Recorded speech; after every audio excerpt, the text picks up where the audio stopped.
من البداية قل لزوجتك، قلها لا أهلي ولا أهلك، من الآن نتفق، تصير مشكلة بيناتنا نحلها شنو؟ بيناتنا، أنت عاقلة وأنا عاقل، نقعد نتفاهم، نقطة راس سطر. دخول الأطراف الأخرى على خط المشاكل الزوجية عادة ما يعقدها، مو يسهلها. تجربة هكذا تقول.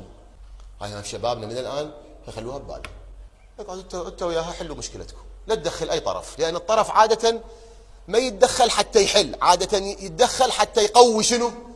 جهة على جهة. هاي من تقوي جهة منا، اكو جهة منا كم راح شنو؟ راح تتقوى، وهاي بعد شي يفضها بعد، شي يفضها بعد.